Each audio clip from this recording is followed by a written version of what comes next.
Hello everyone. तो आज हम देखने वाले हैं आर्टिकल नंबर 74 और 75। इसके पहले हमने 72, 73 को देख लिया था, जिसके अंदर मैंने वाइस प्रेसिडेंट के बारे में कुछ चर्चा वगैरह की थी हम लोगों ने। और 72 आर्टिकल आपकी वो पार्टिंग के लिए होती है सब जगह की, ठीक है। तो इनडायरेक्टली हमने दो चीज़ों को कंप्लीट किया था, कौन कौन से, प्रेसिडेंट और वाइस प्रेसिडेंट। और मैंने नेक्स्ट लेक्चर में कहा था आपको, लास्ट लेक्चर में फिर ये कहा था कि हम लोग काउंसलिंग ऑफ मीटिंग शुरू कर देंगे और काउंसलिंग ऑफ मीटिंग के अंदर आपका पीएम आ जाएगा, ठीक है। तो आज हम देखते हैं वो चीज़ों के बारे में कि वो चीज़ क्या है, ठीक है। पहली बात, आर्टिकल नंबर 74 के अंदर क्या कहा है कि काउंसलिंग ऑफ द मिनिस्टर का होद्दा, काउंसलिंग ऑफ मिनिस्टर का पद यहाँ पे दिया हुआ, बट उसका हेड कौन होगा, तो प्राइम मिनिस्टर। अभी कौन है, मोदी जी, ठीक है। तो उनके हेड कौन होंगे, मोदी जी। मतलब अगर कहीं भी आपको बोला जाए, किसी भी रीत से बोला जाए कि भाई कॉन्स्टिट्यूशन के अंदर आर्टिकल नंबर 74 किस को रिप्रेजेंट करता है, तो अगर उसमें ऑप्शन काउंसिल को मिनिस्टर दिया हो तो भी सही है, अगर प्राइम मिनिस्टर दिया हो तो भी सही है, क्योंकि दोनों चीज़ों की संख्या, दोनों चीज़ों की जो हुआ है, दोनों चीज़ों की कह सकते हैं ना कि प्रावधान यहीं पे दिया हुआ है, क्लियर। 74 जो मुद्दा है ना वो 75 का है, ठीक है। यहाँ पे समझ लो कि ये काउंसिलिंग ऑफ मीटर्स ही है, काउंसिलिंग ऑफ मीटर्स है, मिनिस्टर्स हैं, उनके हेड कौन होंगे, मोदी जी होंगे, क्लियर। उनको अपॉइंट कौन करेगा, अपॉइंट करेंगे अपने प्राइम मिनिस्टर, सॉरी प्रधानमंत्री या प्रेसिडेंट, ठीक है। प्रेसिडेंट उन्हें अपॉइंट करेगा, किसकी एडवाइस लेगा, प्राइम मिनिस्टर की एडवाइस लेगा और उन मिनिस्टर को अपॉइंट करेगा। अब जो ये पूरा प्रोसेस जो हमने आपको बताया ना, ओवरव्यू, वो ओवरव्यू आपको 75 में दिया हुआ है। क्या दिया हुआ है, other provisions as a ministers, के मिनिस्टर के क्या क्या प्रोविजंस होंगे। पहली बात देखो, अब डिटेल में लिखा हुआ है, वर्ड टू वर्ड जाना, इजीली कनेक्ट हो पाओगे, इजीली समझ पाओगे क्या चीज़ है। पहली बात, अपॉइंट कौन करेगा, प्रेसिडेंट। कौन करेगा, प्रेसिडेंट। किसकी हेल्प लेगा, किसी की या फिर किसकी सलाह पे उसको अपॉइंट करेगा, तो प्राइम मिनिस्टर की, प्रधानमंत्री की सलाह पे उसको अपॉइंट करेगा, क्लियर।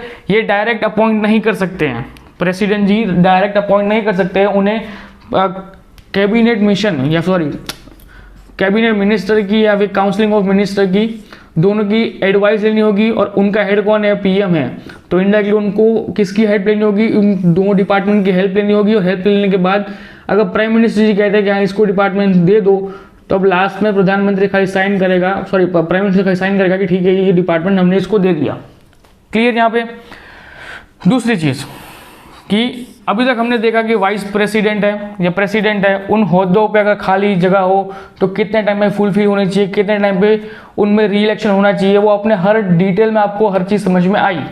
बट इसके अंदर एक चीज़ है, क्या बताएं, कि अगर आपको कैबिनेट का मिनिस्टर बनना है ना, कैबिनेट मिनिस्टर, तो आपको कुछ भी होना ज़रूरी नहीं है। ना आप संसद सभ्य होने चाहिए, ना आप एमएलए होने चाहिए, ना आपने अपने गांव की पंचायत की सारी चूटनी क्यों ना लड़ी नहीं हो, आप कुछ भी नहीं हो।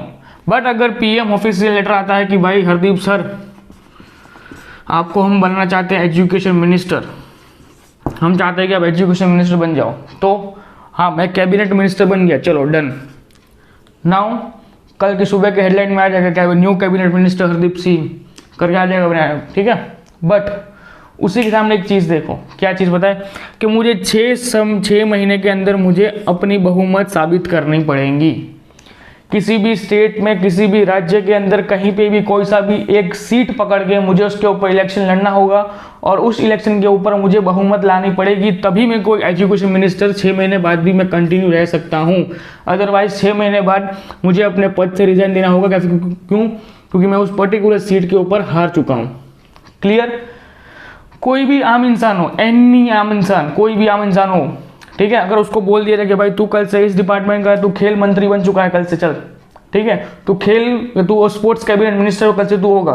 बट कैबिनेट मिनिस्टर बनने के बाद 6 महीने के अंदर, कितने 6 मंथ के अंदर उसको किसी भी राज्य के अंदर जाके किसी भी सीट के ऊपर, ठीक है, मैं स्पेसिफाई कर रहा हूँ किसी भी राज्य के अंदर, ठीक है। मैं आपको सिंपल से बताता हूँ कि पीएम मोदी ने वाराणसी से भी जीता हुआ है और वडोदरा भी जीता हुआ है, ठीक है।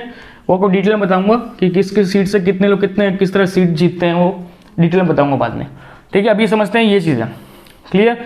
तो उस इंसान को जो स्पोर्ट्स मिनिस्टर बना है उसको 6 महीने के अंदर किसी भी जगह पे, किसी भी राज्य की किसी भी सीट के ऊपर इलेक्शन लड़के उसको वहां जीतना पड़ेगा कंपलसरी। ठीक है, अब देखो यहाँ पे करप्शन कहाँ पे शुरू होता है। ठीक है, जब कोई भी 2 पार्टी की बहुमत नहीं हो रही है, ठीक है, यहाँ 50 सीट है, यहाँ 50 सीट है, बट जो अदर सीट है ना वो 10 सीट है। मतलब अगर सपोज करो ये बीजेपी है, ये कांग्रेस है, ठीक है, और ये किसकी है, ये आप वाली पार्टी है जिसके 10 वोट है, 10 के मेंबर्स हैं। तो अगर आम आदमी पार्टी कांग्रेस के साथ ज्वाइन होती है तो बहुमत किसकी हो गई, कांग्रेस की, मतलब सरकार किसकी बनेगी, कांग्रेस की। अगर आम आदमी पार्टी बीजेपी की होगी तो बहुमत किसकी हो जाएगी, बीजेपी की। क्लियर। अब यहाँ पे दोनों अपने तुरुक के एक खेलेंगे। किस तरीके से पता है, वो एक चीज़ बोलेंगे, क्या पता है, कि ठीक है 10 के 10 मेंबर्स को हम लोग कैबिनेट मिनिस्टर बनाएंगे। जिसने वो ऑफर दी समझ लो पार्टी उसकी बन गई। क्यों पता है, उसका एक रीज़न है। अब समझ ले कि कैबिनेट मिनिस्टर का रीज़न और कैबिनेट का ओहदा इतना बड़ा क्यों होता है, उसका रीज़न साला यहाँ पे क्या दिया हुआ है कि पहली बात तो head of the department, head of the department. Suppose कर लो स्पोर्ट्स के बारे में कोई बातचीत करनी है, आपको लगता है कि आपको स्पोर्ट्स में कोई रुचि वगैरह है और आपको लगता है कि आपको स्पोर्ट्स में बढ़ना है, आपको लगता है कि इस जगह पे स्पोर्ट्स की कैटेगरी के अंदर यहाँ पे करप्शन हो रहा है, यहाँ पे मेरे को कंप्लेंट फाइल करनी है, तो उसका डिपार्टमेंट होंगे कि आप लोअर डिपार्टमेंट, फिर मिडिल डिपार्टमेंट, फिर हायर डिपार्टमेंट, फिर उसके बाद सुप्रीम डिपार्टमेंट। और सुप्रीम डिपार्टमेंट के ऊपर कौन होगा, तो स्पोर्ट्स कैबिनेट मिनिस्टर। कौन होगा, स्पोर्ट्स कैबिनेट मिनिस्टर। समझिए आप, मतलब उस पूरे डिपार्टमेंट को, चाहे वो रेवेन्यू डिपार्टमेंट हो, चाहे इनकम टैक्स डिपार्टमेंट हो, हर डिपार्टमेंट का कैबिनेट मिनिस्टर अलॉट होता है हमेशा, वही उस डिपार्टमेंट का हेड होता है।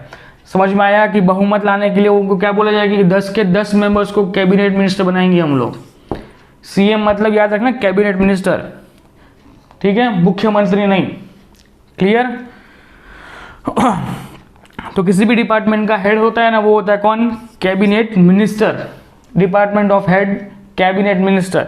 अब ये भी हो सकता है कि देखो हमने लास्ट प्रावधान में पढ़ा था कि प्रेसिडेंट ना हो तो उसकी जगह पर वाइस प्रेसिडेंट बैठ सकता है, वाइस प्रेसिडेंट ना हो तो चीफ जस्टिस ऑफ इंडिया बैठ सकता है। अगर चीफ जस्टिस ऑफ इंडिया भी ना हो तो 34 लोगों की जो पैनल है, जितने हाई सुप्रीम कोर्ट के जज है, उनमें से किसी सबसे ओल्डेस्ट, क्या सबसे ओल्डेस्ट एक जज को आप प्रेसिडेंट की सीट पे बिठा सकते हो। यहाँ तक आप पूरा प्रावधान समझाया था मैंने। तो वही सेम चीज़ यहाँ पे है। ठीक है, पहले कौन आता है इसके अंदर, मिनिस्टर ऑफ द स्टेट, इसे हम कहते हैं राज्य मंत्री। क्या कहते हैं, राज्य मंत्री। इसका मतलब ये नहीं कि हर पर्टिकुलर राज्य से आपने एक इंसान को उठा के उसको बोल दिया कि तू राज्य मंत्री है, नहीं। मिनिस्टर ऑफ द स्टेट वो इंसान होता है कि जो कैबिनेट मिनिस्टर का जो मिनिस्टर है उसका हेल्पर है ये। ठीक है, क्या है इसका, हेल्पर है, हेल्पर, इसकी वो हेल्प करेगा और कुछ करेगा नहीं। ठीक है।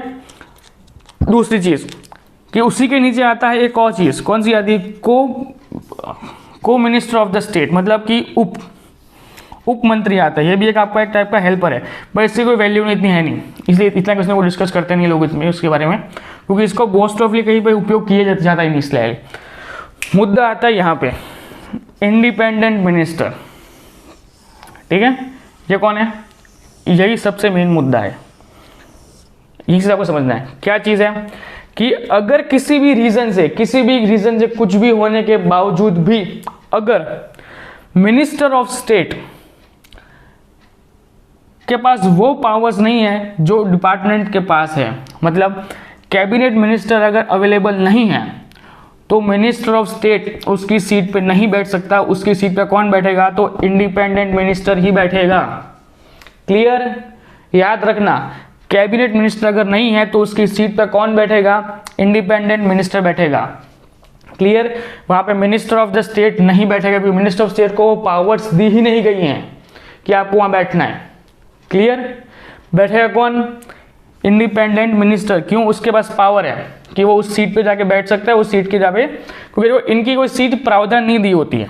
इनकी जो सीट होती है ना, वो कोई अलॉटमेंट नहीं की जाती कि भाई इतने मेंबर इंडिपेंडेंस मिनिस्टर बन के रूप में इसके रूप में रहेंगे, ऐसे कोई प्रावधान नहीं दिया हुआ है। बट जब कैबिनेट मिनिस्टर बनता है तो उसके नीचे 4 लोग बैठते हैं और उन 4 लोगों का ये ओहदा होता है कि हेड ऑफ डिपार्टमेंट हो जाता है पहली बार तो कैबिनेट मिनिस्टर, दूसरा आता है मिनिस्टर ऑफ द स्टेट, फिर को मिनिस्टर ऑफ द स्टेट, फिर इंडिपेंडेंट मिनिस्टर। ठीक है, स्वतंत्र मंत्री, उप मंत्री, और राज्य मंत्री। क्लियर? ये हो गया आपका, डिटेल में आपको बता दिया मैंने कि कैबिनेट मिनिस्टर किस तरीके से काम करता है। अब आ जाओ कि अगर ये भी तो हो सकता है ना कि सर अगर बहुत ज़्यादा सीट्स मिलने लगे कैबिनेट मिनिस्टर को तो सिंपल सी बात है, अगर सब मिनिस्टर बन जाएंगे तो नीचे लोग काम कौन करेगा? वो कहते हैं ना कि सब डॉक्टर बनेंगे तो कंपाउंडर कौन बनेगा? सिंपल सी बात है, अगर सब आर्मी में जाएंगे तो टेररिस्ट कौन बनेगा? एकदम ये फालतू वाला था, बट ये चीज़ समझो आप। क्या चीज़? कि अगर कैबिनेट मिनिस्टर अगर बहुत ज़्यादा बने तो कोई भी पार्टी होगी उसका पक्ष तो रहेगा। और अगर सब मिनिस्टर बन गए तो मज़ा भी हो नहीं आएगा, क्योंकि प्रेसिडेंट एक हो तो अच्छा लगता है, अगर 4-5 हो तो वो भी फिर मज़ा नहीं आता। मुख्यमंत्री हो तो हर राज्य का अलग होता है, प्राइम मिनिस्टर होता है वो भी एक होता है। ऐसा तो है नहीं कि आपने कभी देखा कि प्राइम मिनिस्टर एक साथ 4-5 बन चुके हो, ऐसा नहीं होता। सेम चीज़ होती है कि कैबिनेट की भी कुछ मर्यादा, कुछ सीटें कन्फर्म की गई। किस तरीके से? कि राज्यसभा और लोकसभा, राज्यसभा, लोकसभा की टोटल सीटें कितनी है? 545। कितनी? 545 सीट्स टोटल राइट नाउ है। और उन सीट में से 15% सीट किसकी होंगी? कैबिनेट मिनिस्टर्स की होंगी। क्लियर? कितनी सीट होंगी? 15% सीटें किसकी होंगी? कैबिनेट मिनिस्टर की। मतलब कि टोटल 82 सीटें किसके अलॉटमेंट में जाएंगी? कैबिनेट मिनिस्टर में। अब समझ में आया कि जब बहुमत लानी होती है तो 10 सीट या फिर 50 सीट क्यों बांट देते हैं? क्यों? क्योंकि अगर उन सीट के बाद अगर 82 में से अगर 10 भी जाती है ना तो 72 सीटें बीजेपी के पास या कांग्रेस के पास बहुमत के अंदर पड़ी होंगी। और वो सीटें किस रीजन से होंगी? कि उनको बाकी डिपार्टमेंट के, क्योंकि देखो सिंपल सी बात है, अगर आप आदमी पार्टी के मेंबर्स को अगर 10 सीट आपने अलॉटमेंट कर दी, चलो आपने आम आदमी पार्टी को 10 सीट अलॉट कर दी, आपकी बाकी की 72 सीट है उनके ऊपर तो आपके खुद के मिनिस्टर बैठने वाले हैं ना, तो आपको क्या टेंशन होता है? और ये लोग भी दिमाग में से चलाते हैं। कैसे दिमाग चलाते हैं? कि वो डिपार्टमेंट्स, जो 10 डिपार्टमेंट ऐसे होंगे कि जिसके अंदर वर्कलोड बीजेपी के रिलेटेड कम आता होगा या कांग्रेस से रिलेटेड कम आता होगा, ये ऐसे डिपार्टमेंट को उनको अलॉट कर लिया जाएगा कि जिसके अंदर वो लोग किसी भी तरीके से उनके अगेंस्ट ना खड़े हो पाए। राइट? हर पार्टी चाहती है कि उसकी पार्टी स्ट्रांग बने, हर पार्टी चाहती है कि उसकी पार्टी में करप्शन कम हो, ठीक है, और उसके लिए वो अच्छे मेंबर्स बिठाती है। पर हमें सबको पता है कि भाई जब अनपढ़ गवार वहाँ जाके बैठेंगे तो क्या होने वाला है, ठीक है। तो वो सब मुद्दा नहीं है, मुद्दा अपने को इतना पढ़ने का कि भाई ये लोग काम कैसे करते हैं, ये लोग काम ऐसे करते हैं। सबसे ज़्यादा मिनिस्टर कहाँ से आते हैं? लोकसभा से। 545, 15% सीटें किसको अलॉटमेंट होती है? सीएम को, मतलब कैबिनेट ऑफ मिनिस्टर। तो टोटल सीटें कितनी हुई? 82 सीटें होती हैं। ऐसे गिनो तो 81 के आसपास 0.5 कुछ ऐसे सीटें होती हैं, बट आपको 82 ही गिननी है, ठीक है। ये हो गया आपका कैबिनेट मिनिस्टर का ओहदा, ठीक है। कि cabinet minister one of the strongest और one of the important role play करता है पूरे पार्लियामेंट के अंदर, पूरे पार्लियामेंट के अंदर हमेशा। फिर एक आता है आपका काउंसलिंग ऑफ मेंबर्स, ठीक है, जिसका ओहदा ये है, ठीक है। इसके अंदर वही सिंपल से लोग जो अपने सिंपल मंत्री वगैरह बैठते हैं वही है, ठीक है। अब आते हैं अपना ग्रुप ऑफ मंत्री। देखो ये इसका जो प्रावधान है ना, देखो यहाँ पे इसका दिया हुआ है आर्टिकल नंबर 74 में, इसका कहाँ दिया हुआ है? 352 के अंदर, ठीक है। एक और चीज़, कितने प्रतिशत सीट आपको मिलेंगी पार्लियामेंट हाउस के अंदर? लोकसभा में तो 15%, बट यहाँ पे ऐसा कोई डिफाइनेबल नहीं है। क्यों पता है? रीज़न समझो। इसमें ना एक चीज़ है, क्या चीज़ पता है? ये लोग ना डिस्कशन नहीं करते हैं, ये लोग डिस्कशन नहीं करते। इन्हें कुछ बिल पास करना है, इन्होंने बना दिया, उनके ऊपर वर्कआउट कर लिया और उनको कहाँ दिया? ग्रुप ऑफ पार्लियामेंट में, ग्रुप ऑफ मिनिस्टर में दे दिया। अब इनका काम क्या पता है? उनके ऊपर बहस करना है, उनके ऊपर डिस्कशन करना है, उनको इंप्लीमेंट किस तरीके से कराना है, उनमें कोई चेंजेस कराना है, सब कुछ कराना किसके अंदर होगा? इसके अंदर होगा। इसके अंदर कौन कौन बैठता है? इसके अंदर पीएम भी बैठता है, प्रधानमंत्री बैठता है, और यहाँ पे प्रधानमंत्री जी बैठते हैं। दूसरी चीज़, यहाँ पे कैबिनेट मिनिस्टर भी बैठता है, तो यहाँ पे कैबिनेट मिनिस्टर भी बैठता है। यहाँ पे मिनिस्टर ऑफ द स्टेट बैठता है। कौन? Minister of the state. कौन? उसका राज्य, उसका हेल्पर, तो यहाँ बैठता है। यहाँ पे कौन बैठता है? Independent minister. एक प्रावधान हो रहा है, कौन सा? इंडिपेंडेंट को कहाँ बिठा दिया? ग्रुप में बिठा दिया। क्यों? क्योंकि यहाँ इसका काम नहीं है कुछ भी। क्यों? जब ये इंसान नहीं है तो उसकी जगह पे ये इंसान आएगा, बट ये इंसान नहीं गया है तो इसका काम क्या भाई, इसको फिर क्यों रखा है, तो उसको उठा के बोल दिया कि तू ग्रुप ऑफ मिनिस्टर में ऐड हो जा, उसको वहाँ ऐड कर दिया। फिर आ गया आपका minister of the state, simple सी बात है, समझ में आ गया ये। Counselling of minister, group of ministers, दोनों चीज़ों को डिवाइड करके समझा दिया। Cabinet minister one of the important topic था जो आपको समझना ज़रूरी था। Clear, article number 75, article number 74। अब बहुत जगह 2-3 चीज़ों को उल्लेख किया गया है, आपने सुना होगा बहुत सारे न्यूज़ चैनल के अंदर कि पीएमओ ऑफिस से ऑर्डर आया, पीएम ऑफिस का ही ऑर्डर है, पीएम ऑफिस है, पीएम ऑफिस, पीएम ऑफिस। तो पीएम ऑफिस पता है किसके अंडर में आता है, प्रधानमंत्री के अंडर में आता है, इसके नाम से आपको उल्लेख आ गया होगा।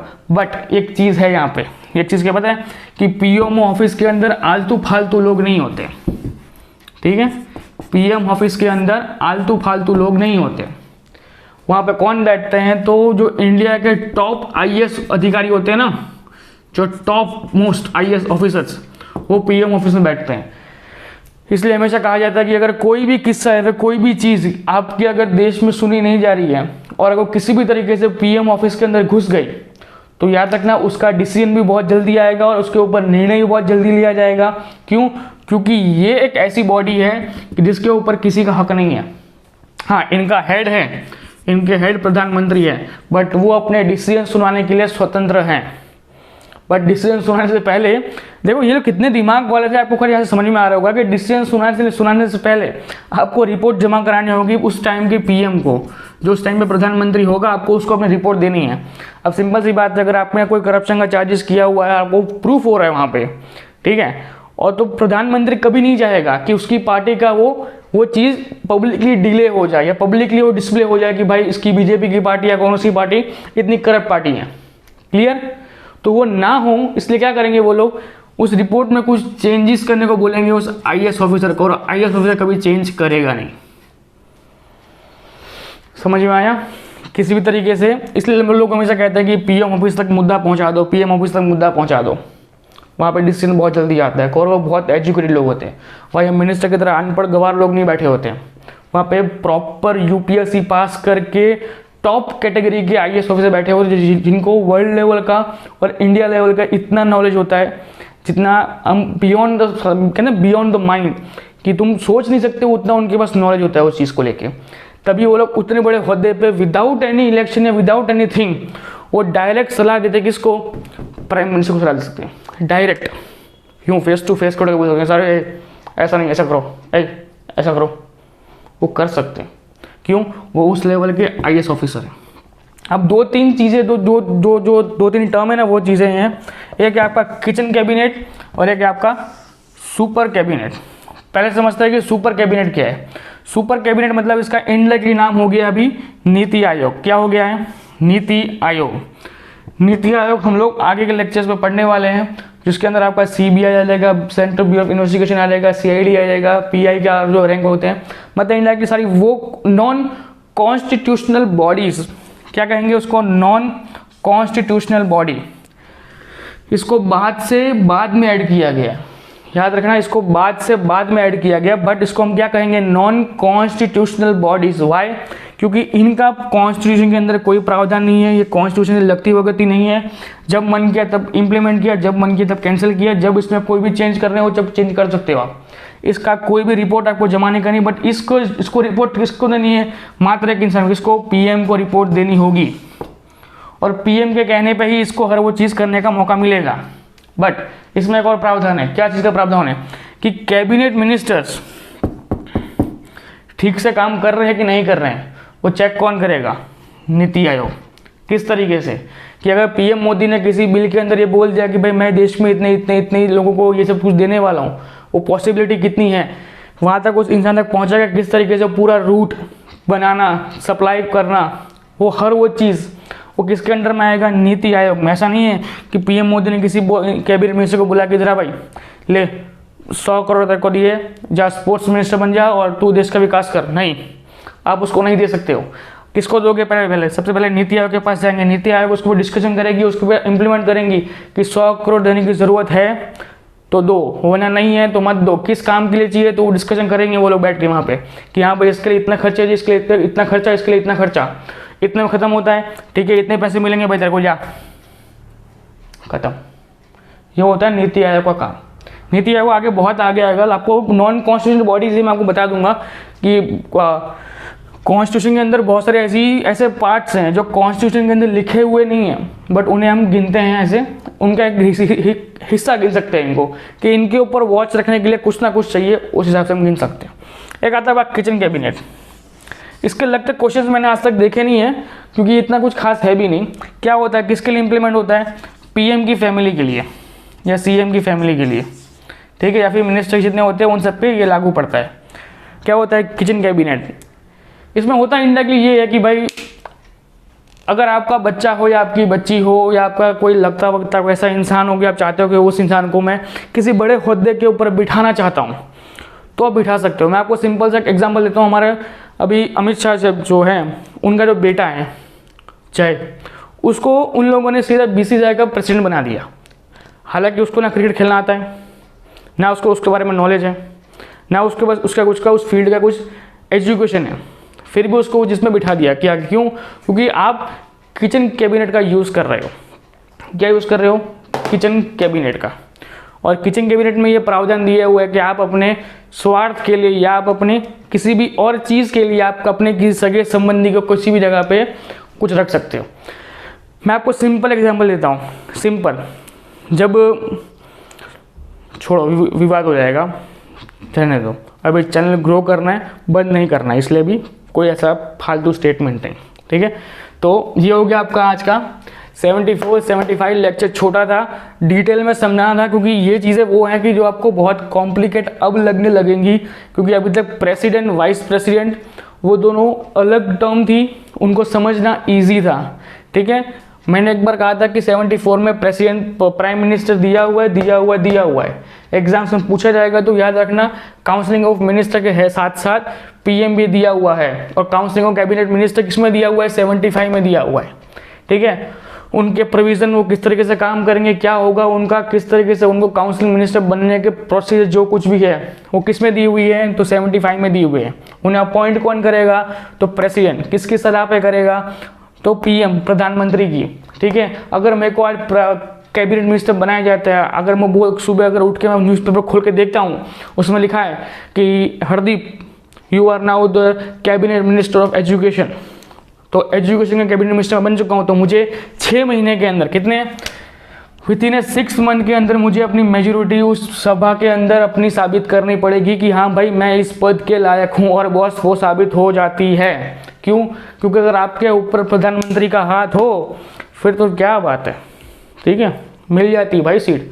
वो बात नहीं है, वो मिल जाती है सीट, मैंने देखा है, मिल जाती है। तो किसी इंसान को उठा के देख लो, जो इंसान कभी भी लाइमलाइट में नहीं आया है, कभी आपको दिखा नहीं होगा, बट अगर उसको कैबिनेट मिनिस्टर बनाया तो याद रखना 6 महीने बाद वो उस सीट के ऊपर जीतेगा। जाओ, मैं लिख के दे सकता हूँ। क्यों? वो सपोर्ट ही उतना तगड़ा उसको मिल जाता है वहाँ पे, ठीक है। कितनी सीट उसको अलॉटमेंट हो सकती है? 15% सीटें मिल सकती है, 82 टोटल सीट उसको, कैबिनेट मिनिस्टर को टोटल 82 सीट्स मिलती हैं। ये हो गया आपका counselling of minister, group of minister, ये हो गया पीएम ऑफिस, सुपर कैबिनेट और किचन कैबिनेट। सो इसके बाकी का जो उसके बाद अपना 76 आएगा, जो कि अब आगे कल नेक्स्ट लेक्चर में देखते हैं, ठीक है। मिलते हैं नेक्स्ट लेक्चर में। जय हिंद।